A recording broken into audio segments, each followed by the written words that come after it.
Bom dia, irmãos. Ver esse movimento todo de criança aqui, eu acho que fica mais fácil a gente entender Jesus quando ele fala assim: deixai vir a mim os pequeninos, porque dos tais é o reino dos céus, né? E a gente entende também aquela palavra que diz que se a gente não se tornar como uma criança, a gente também não entra no reino dos céus. Que mistério é esse, né? Que segredo é esse? Que alegria é essa? Que espontaneidade é essa? Isso talvez já ensine para a gente tanta coisa. E hoje a gente já pôde aprender muitas coisas aqui com essas crianças e com essa festa. Mas, irmãos, nós estamos numa série, né, estudando as igrejas do Apocalipse, e eu fiquei aqui meio pensando, será que eu tenho que trazer essa palavra, ou tenho que mudar, ou o que vai ser? Mas estava tudo planejado e, bom, Deus não é pego de surpresa, não é verdade? Então, Deus tem uma palavra para a gente, e a nossa oração é que Deus fale muito profundamente ao nosso coração seja uma terra fértil nesta manhã para ouvir a palavra do Senhor. Queria primeiro, gente, pensar no apóstolo João. Ele foi levado até uma ilha para ouvir uma palavra que o Senhor tinha para falar a ele, para que ele transmitisse.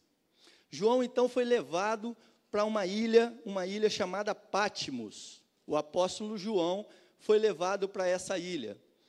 E logo no primeiro capítulo de Apocalipse, capítulo 1, versículo 3, já mostra para a gente algo importante, por que a gente deve ouvir essa palavra. Então,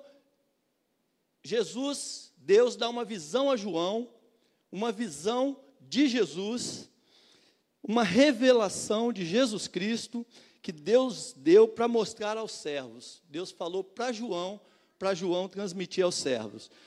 Capítulo 1, versículo 3 diz assim: bem-aventurados, mais do que felizes, são aqueles que leem e aqueles que ouvem as palavras da profecia e guardam as coisas nela escritas, pois o tempo está próximo. Então, nós somos felizes porque observamos essa revelação, observamos essa palavra. João, então, dentro dessa visão dele de ver Jesus ali glorificado, de ver Jesus com os olhos que penetram qualquer coisa, olhos de fogo, que penetra a igreja, que vai no mais íntimo do nosso ser, lugares que nós mesmos, muitas vezes, não conseguimos penetrar, ou não conseguimos enxergar. A visão de João a respeito de Jesus é que Jesus é esse que consegue penetrar na nossa vida, é aquele que nos conhece profundamente, e aquele que nos conhece profundamente, então, nos dá uma palavra, nos dá uma revelação, para que a gente possa ouvir essa revelação. E o livro de Apocalipse, logo no início, tem a visão aqui dos glorificados, é muito lindo, e ele, então, tem a visão das 7 igrejas, e tem uma palavra especial para as 7 igrejas. A gente já começou estudando algumas igrejas aqui, e hoje nós vamos ler a carta a Sardes, a igreja em Sardes.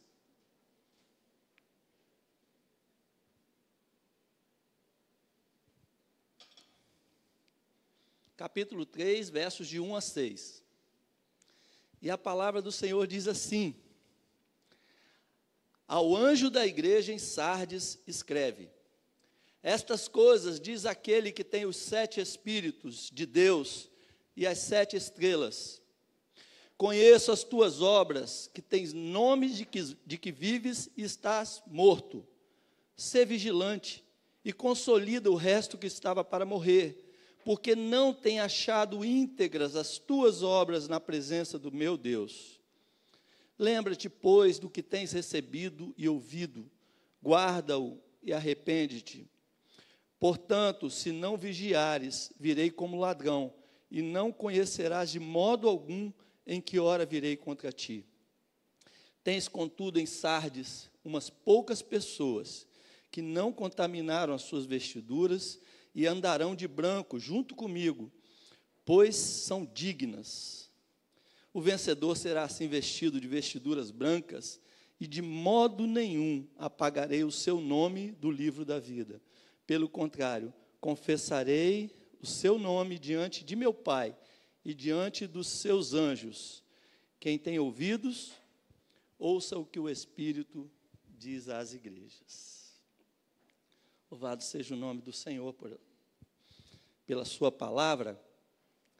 E eu queria, gente, carta à igreja de Sardes foi enviada a uma igreja que estava situada nessa cidade. E vamos conhecer um pouquinho dessa cidade, então. Sardes era uma cidade, gente, onde toda a glória estava no passado.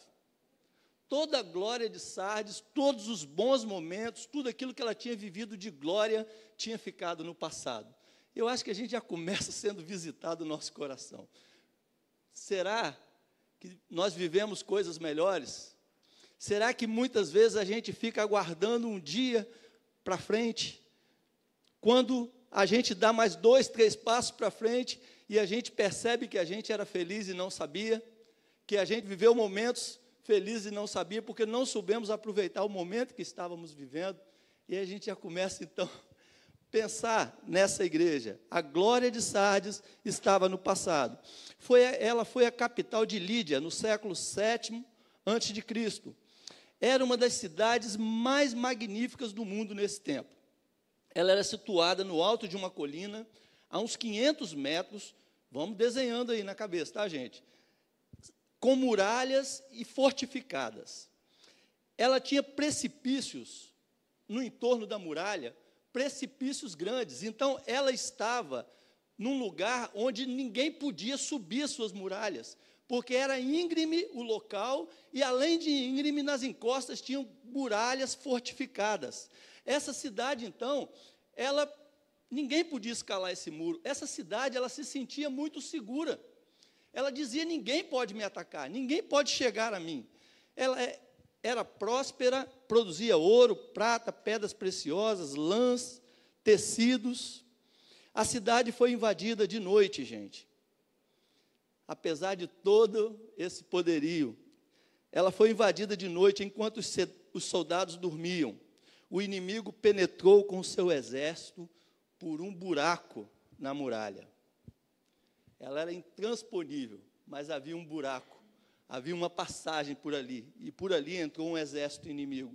Sardes era uma cidade rica, mas totalmente degenerada. A igreja não mais influenciava, mas era influenciada. Era uma igreja poderosa, dona de um grande nome. Tinha nome e fama, mas não vida. Tinha performance, mas não integridade. Tinha obras, mas não dignidade. A realidade da igreja de Sardes não era diferente da nossa realidade hoje. A igreja, aos olhos daquele que sonda mente e coração, que vê todas as coisas. Jesus Cristo envia, então, esta carta a essa igreja, dizendo que essa igreja estava morta.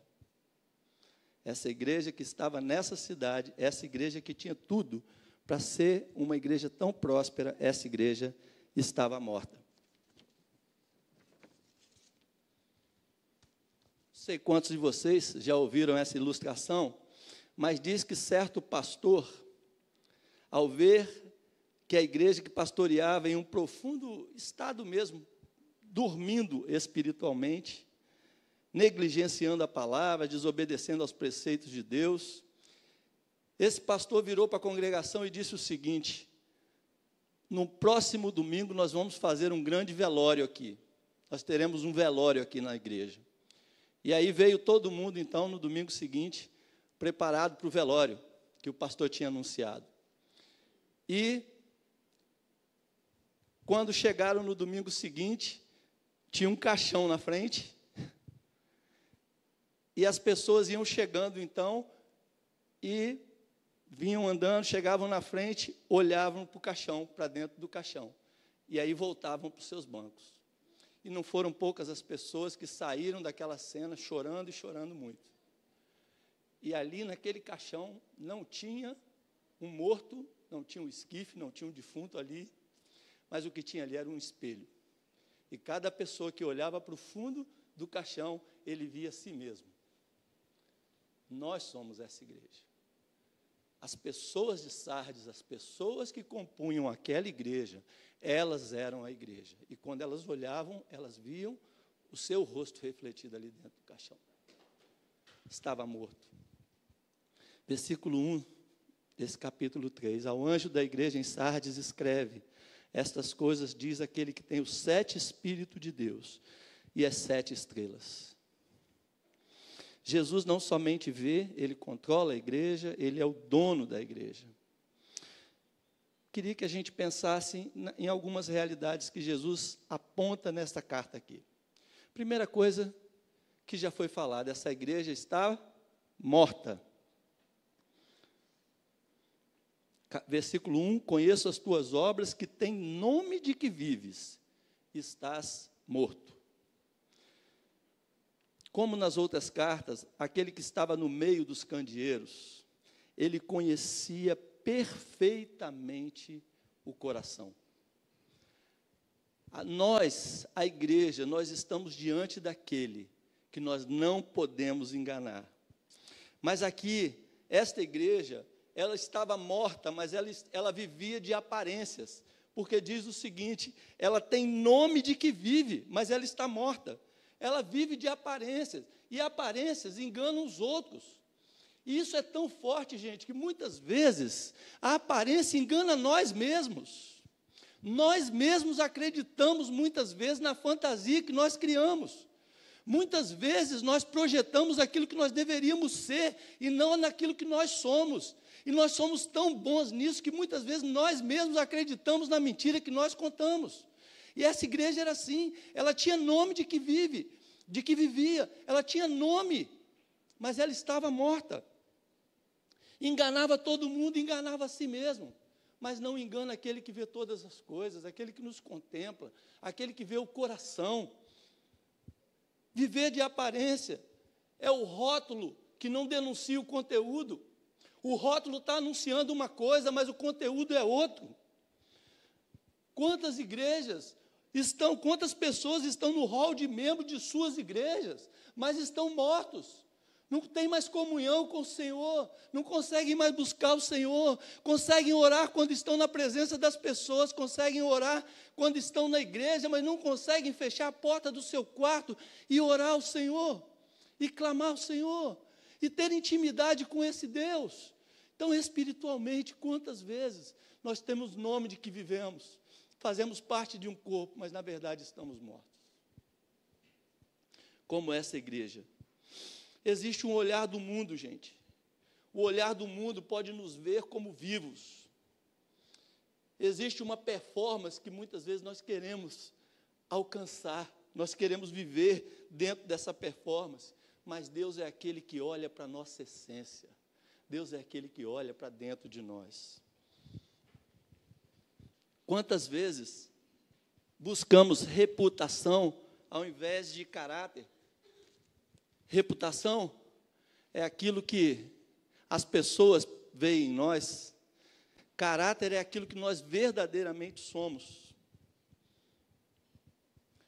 A reputação é a fama da pessoa, o que os outros acham que ela é. O caráter é a essência real da pessoa, é o que realmente ela é. Essa igreja morreu, mas por que ela morreu? Versículo 1, essa igreja deixou de vigiar. Ser vigilante. Essa igreja tinha deixado de vigiar. Mas enquanto todos dormiam, o que acontece quando a igreja dorme? Vem o inimigo, quando está todo mundo dormindo, e planta o joio no meio do trigo. E faz um salseiro. Quando a igreja acorda, parece que a situação mudou, parece que as coisas mudaram. Não tem essa sensação que a gente, de vez em quando, acorda, que parece que tudo mudou, que ontem eu dormi tão bem, mas que hoje parece que as coisas todas mudaram, parece que existe um outro quadro, parece que existe uma outra vida, parece que eu estou vivendo um outro momento. Por falta de vigilância, a cidade de Sardes caiu nas mãos do inimigo. Nós somos intransponíveis, ninguém pode nos atacar, ninguém pode nos vencer. E essa autossuficiência fez com que eles se descuidassem de um buraco na muralha por onde o inimigo entrou. Efésios 4:2 diz: perseverai na oração, vigiando com ações de graças. É vigilância mesmo, gente. Não dá para dormir, não. Nós precisamos de acordar. Em nome de Jesus, acordar o sono da morte, para poder viver a vida que Deus tem para nós. Perseverai na oração. Mas a igreja morreu não só porque ela deixou de vigiar, a igreja morreu porque ela deixou de ser inteira. Não tenho achado íntegras as tuas obras. Elas só tinham nome no rol de membros da igreja, mas o coração dela estava longe. Lá em Isaías 29:13 diz: o Senhor diz, esse povo se aproxima de mim com a boca e me honra com os lábios, mas o seu coração está longe de mim, a adoração que me presta só é feita de regras ensinadas por homens. Aprenderam isso, foram doutrinados a isso, foram ensinados assim.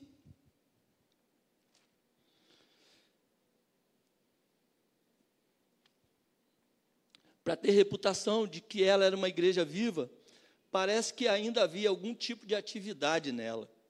E é interessante como que muitas vezes a gente confunde quantidade de atividade, quantidade de coisas que realizamos como vida. E muitas vezes as obras que fazemos são obras mortas. Né? Muitas vezes era isso que a igreja fazia.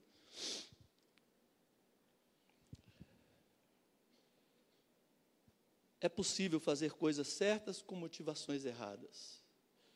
Os homens podem ver as obras, mas Deus vê o nosso coração. E aí entra uma coisa muito mais profunda, que é a nossa motivação. Com que motivação que nós estamos fazendo?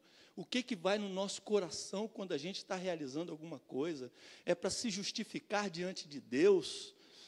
Nós fazemos alguma coisa é para aliviar a nossa consciência, ou nós fazemos alguma coisa para glorificar o Senhor, por ter a alma tão satisfeita nele, que eu não tenho outra coisa a fazer, a não ser me derramar diante dele, a não ser entregar a minha vida para ele, a não ser dizer para o Senhor: Senhor, o Senhor deu a sua vida por mim, eu dou a minha para o Senhor agora, eu entrego a minha vida para o Senhor, e o Senhor faz dela o que o Senhor quiser.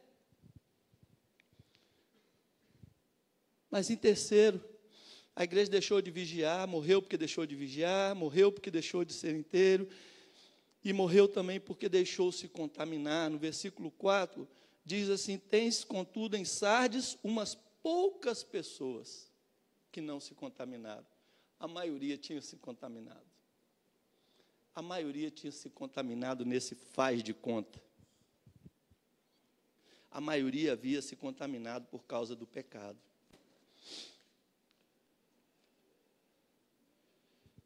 O pecado mina as forças da igreja, o pecado mata a igreja.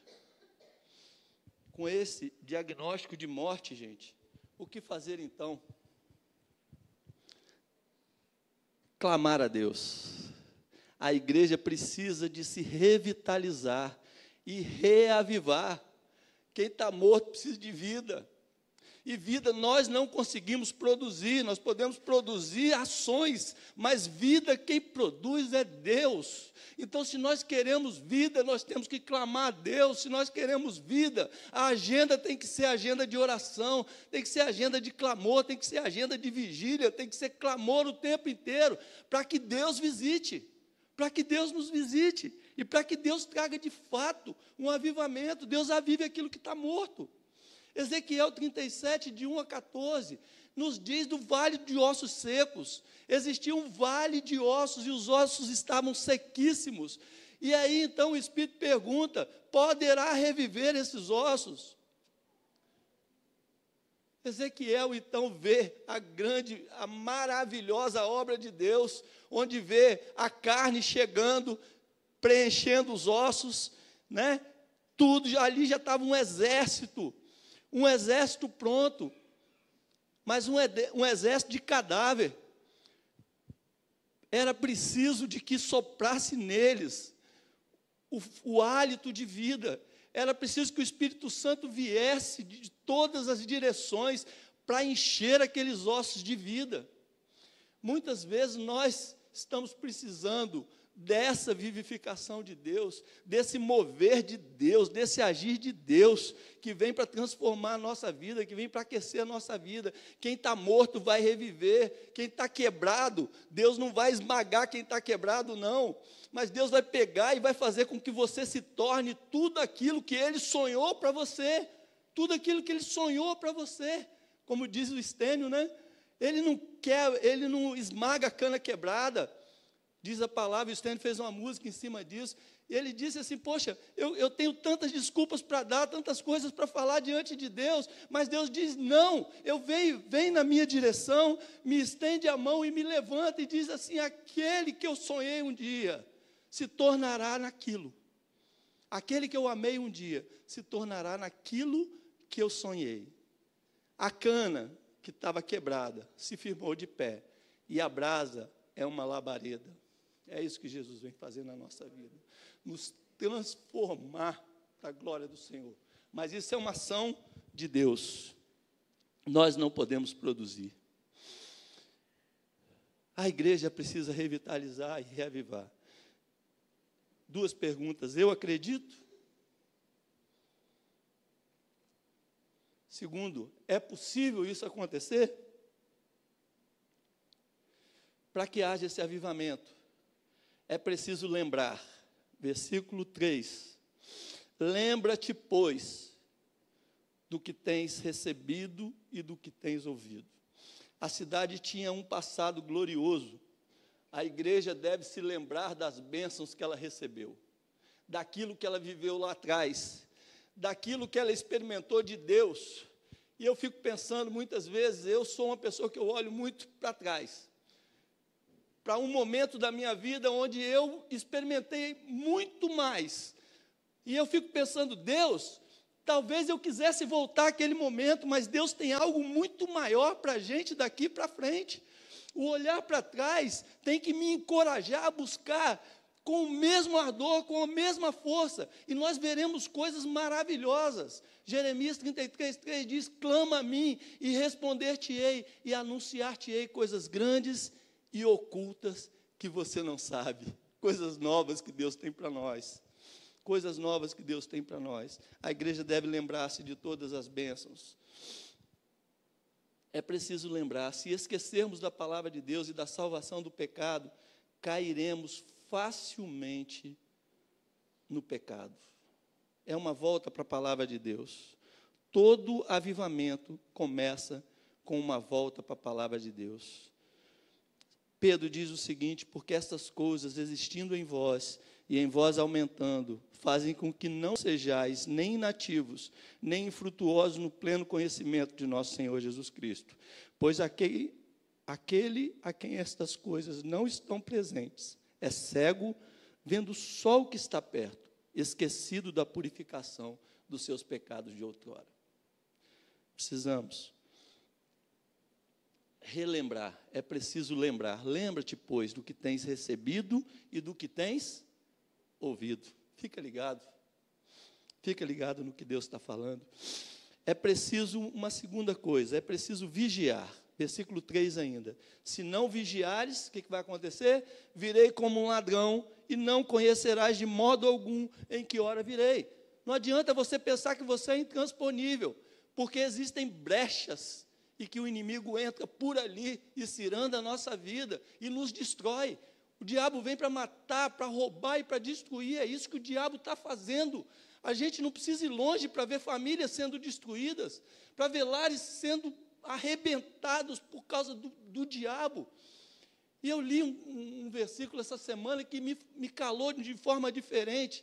A palavra diz assim, aquele que é poderoso para fazer infinitamente mais do que tudo quanto pedimos ou pensamos, segundo o seu poder que opera em quem? Opera em nós, opera em mim. E muitas vezes eu estou clamando a Deus, Deus repreenda o diabo, vem aqui e repreende o diabo. Eu quero dizer para você, meu irmão, que foi o que Deus falou comigo, esse poder já está sobre você, já está sobre você.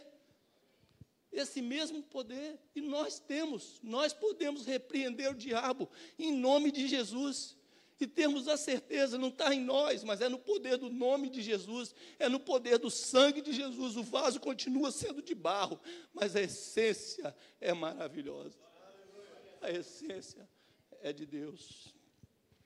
É preciso vigiar para que a gente não seja invadido pelo diabo.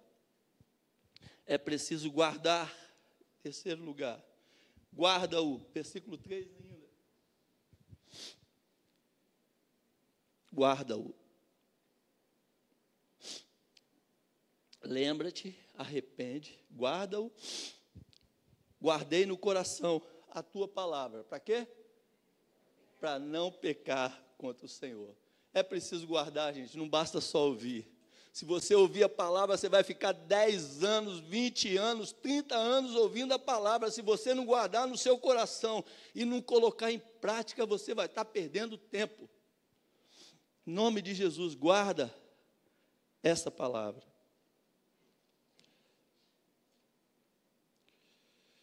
E em quarto, é preciso arrepender-se. Arrepende-te. Para aqueles desobedientes de Sardes, era preciso arrependimento. Arrependimento significa dar meia volta. Eu estou indo numa direção, eu estou me achando, eu estou achando que esse é o caminho certo. E Deus está dizendo assim, olha, arrepende dos seus maus caminhos, arrepende do teu pecado, traça um caminho de volta, vamos voltar para o Senhor. Quero voltar ao início de tudo, eu quero rever meus conceitos, valores, eu quero reconstruir, eu quero voltar ao primeiro amor. A gente já ouviu isso em alguma dessas cartas. Estava tudo certo, a igreja era operosa, era praticante, a igreja era fiel, a igreja era tudo. A igreja tinha abandonado o primeiro amor. Então, a igreja que abandona o seu primeiro amor, ela perde a essência, ela perde tudo. É preciso nos arrepender. Igreja somos nós. Jesus passa, então, no meio dos candeeiros, passa aqui no nosso meio, olhando para o nosso coração. Ele nos conhece profundamente. Com Ele não adianta a gente fazer tipo, com Ele não adianta a gente representar. Com Ele não está preocupado com a nossa performance. Ele não está preocupado com a nossa performance, porque Ele nos conhece. Ele nos conhece. E diante de Deus, não tem outra atitude a fazer. Enquanto nós estamos só diante de homens, a gente pode fazer muito tipo, a gente pode representar quantos papéis a gente quiser. Mas quando a gente está diante de Deus, não tem outra coisa a fazer a não ser me curvar. Isaías foi assim, com Paulo foi assim, ele caiu do cavalo, com Daniel foi assim, com Isaías foi assim, com tanta gente foi assim. Quando nós estamos diante de Deus, toda a nossa justiça é trapo de imundícia, e tudo aquilo que nós fazemos de bom não serve para nada, porque nós estamos diante do santo, e diante do santo o que aparece é a minha imperfeição, e eu falo, meu Deus, tem misericórdia de mim. Eu não fico dali orando e falando, obrigado, Senhor, porque eu não sou como aquele pecador ali. Obrigado, Senhor, porque eu não ajo assim, ou assado, eu não faço isso ou aquilo. Mas eu bato no meu peito e eu digo, Senhor, tem misericórdia de mim, Senhor. Tem misericórdia de mim, Senhor. Tem misericórdia de mim. Terceiro, irmãos, identifica os poucos fiéis. Louvado seja o nome do Senhor, porque sempre tem um remanescente. Se a gente for pegar de Gênesis até Apocalipse, no meio da igreja, no meio do povo, sempre tem uns que não se curvam para Baal. Sempre tem uns que não contaminam as suas vestes. Versículo 4.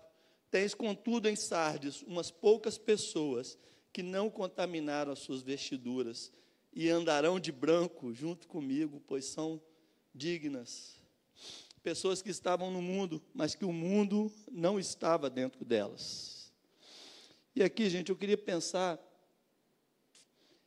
muitas vezes a gente olha para a igreja e a gente pensa assim, poxa, a igreja tem muitas falhas, a igreja tem muitos problemas, A igreja tem muitas dificuldades nisso, naquilo outro, e nós vivemos um tempo exatamente dessa forma.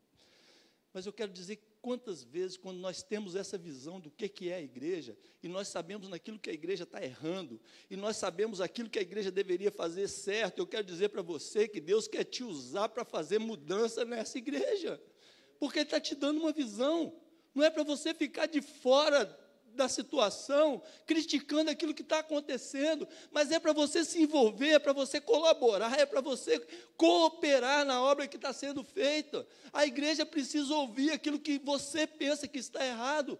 A igreja precisa ouvir você, nós precisamos deixar de ser críticos e precisamos de entender que nós somos protagonistas dessa história. Quem nos levantou para fazer diferença foi o Senhor. E nós somos levantados para fazer diferença aqui. Nós somos levantados. Ao invés de ficar criticando, analisando, vendo de fora, a gente precisa se envolver. A gente precisa se envolver. Não só eu não me contamino com essas coisas, eu não faço isso ou aquilo, mas eu preciso me envolver, e eu preciso de falar, e eu preciso de orar, para que esses que estão contaminados sejam lavados e sejam purificados pelo sangue de Jesus. Aqueles que têm as vestes sujas, que lavem as suas vestes e se tornem alvas, como a mais branca lã. A gente falou essa semana de um sonho que a minha sogra teve antes de falecer. E ela teve um câncer, quem acompanhou a história aqui, ela ficou 2 anos e meio muito doente, mas ela teve um sonho, e nesse sonho, ela viu o seguinte: tinha uma grande festa acontecendo, mas ela não tinha roupa apropriada para entrar nessa festa. Ela não podia entrar nessa festa, porque para entrar nessa festa, precisava de ter uma roupa especial, precisava de ter uma roupa adequada. E aí, no outro dia de manhã, nós chegamos lá, ela foi compartilhar com Cristine que tinha tido esse sonho. E aí, que era para Cristine interpretar. E Cristine falou: não, eu não sei se eu sei interpretar, mas eu conheço uma história muito parecida com essa aí na Bíblia. Exatamente, para entrar na festa, precisamos de ter as nossas vestiduras brancas. E aí Cristine, então, falou de Jesus para ela entendeu, falou o que era o sonho que Deus tinha dado para ela entendeu, aceitou Jesus, e logo para frente, aí eu tive um sonho em que eu via ela num lugar mas muito feliz, muito bem, muito, sabe, dançando no meio de um jardim, a coisa mais linda, e a fisionomia dela era de uma paz, de uma tranquilidade, de uma serenidade tão linda, tão diferente daquilo que a gente estava contemplando ali. Esse é o que Jesus quer fazer na minha vida e na sua vida. Quer nos purificar. Se você já tem vestes limpas, meu irmão, tem muita gente do lado, talvez, precisando de passar por aquilo que você passou, de limpar, de se purificar. Mas fala que são pessoas dignas. As pessoas são dignas, não porque por mérito próprio, mas elas são dignas porque Jesus Cristo, foi Ele que lavou as suas vestes, Ele que alvejou as vestes, e é Ele que faz isso conosco. Ao vencedor, versículo 4, vai andar de branco com Jesus. Ele já andava de vestiduras brancas, sem as manchas do pecado, porque Jesus, hoje, nós já desfrutamos. Fico pensando, gente, que o céu só vai ser céu porque Jesus vai estar lá. Se Jesus não estivesse lá, não seria céu. Nós só vamos desfrutar de coisa boa no céu porque o nosso Jesus está lá. E se o céu só é céu porque Jesus está lá, eu e você podemos desfrutar de um pedacinho desse céu aqui na terra. Olha que coisa boa. Olha o que nós estamos deixando de desfrutar. Então, gente, se tem um povo que tem motivo para ser alegre, é o povo de Deus. Se tem um povo que tem motivo para se alegrar, é o povo de Deus, porque nós conhecemos a Jesus, nós temos a certeza daquilo que nos aguarda. Então nós somos felizes aqui, porque Jesus está aqui, e nós seremos felizes lá plenamente, porque lá nós vamos desfrutar da presença do Senhor eternamente. Versículo 5. O vencedor será assim vestido de vestiduras brancas, linho finíssimo, resplandecente e puro. São os atos de justiça dos santos. Capítulo 19, versículo 8. Não terá o seu nome apagado do livro da vida. Louvado seja o nome do Senhor, que é aquele que escreve o nosso nome no livro da vida. Não tem pecado nenhum que faça Jesus apagar o nosso nome do livro da vida. Nada que nós fazemos. Tem nada que nós fazemos para Deus nos amar mais. E não tem nada que a gente faça para Deus nos amar menos. Deus nos ama. Deus nos ama.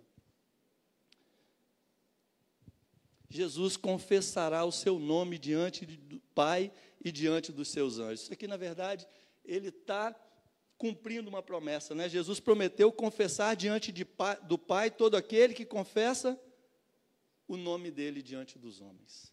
Quem confessa o nome de Jesus diante dos homens, Jesus mesmo o confessará diante do Pai.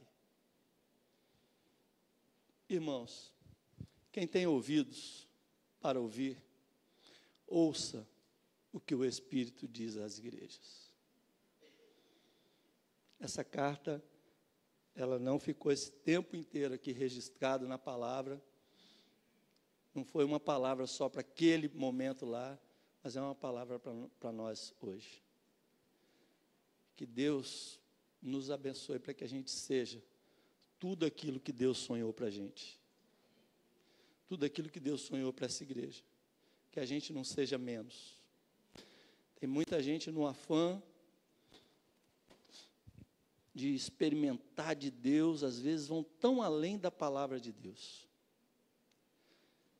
Mas outros, por medo de ir além, eles ficam tão aquém da palavra de Deus. Tem coisas que nós temos que desfrutar, são coisas que foram doadas por Deus para nós, em Jesus Cristo. Nós precisamos de tomar posse disso. A palavra do Senhor diz que na presença do Senhor tem plenitude de alegria, e na sua destra tem delícias perpetuamente. Meu irmão, se você não está desfrutando disso, só tem duas coisas: ou você está morto, ou você está doente. Mas Deus hoje quer te levantar em nome de Jesus. Se está morto, Jesus Cristo é a vida.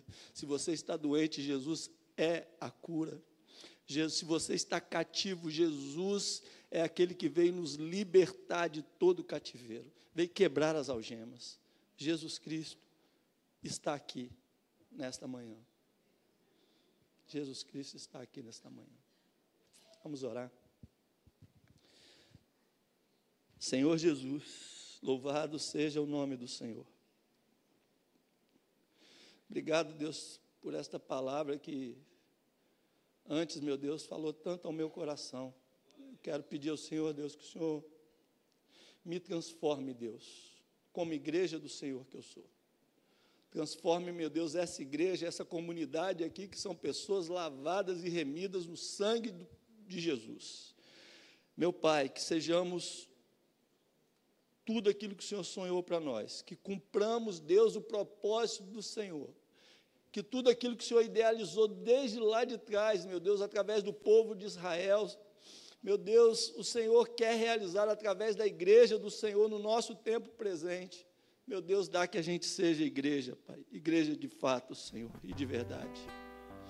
Que a gente pare, Deus, de representar um papel, mas que verdadeiramente sejamos, meu Deus, sejamos íntegros, Deus, em todas as coisas, Senhor, em nome de Jesus. Que a gente não tenha só nome de que vive, porque a porta está aberta aqui, Senhor, porque existe um hall de membro com tantas pessoas, mas, meu Deus, que sejam pessoas lavadas pelo sangue de Jesus, remidas pelo sangue de Jesus, servos do Senhor que se reúnem aqui para servir ao Senhor. E aquilo, Deus, que o Senhor nos mostrar, nos dê, meu Deus, a visão de sermos, meu Deus, protagonistas dessa história aqui, Senhor, ajudando a construir essa história aqui, Deus, para a honra e glória do nome do Senhor, para a glória do Senhor. Que em nenhum momento, Senhor, a gente queira tirar uma casquinha que seja na glória do Senhor, mas que toda honra, que todo louvor, que toda glória seja para o Senhor, em nome de Jesus, para a glória de Jesus, Pai. Amém.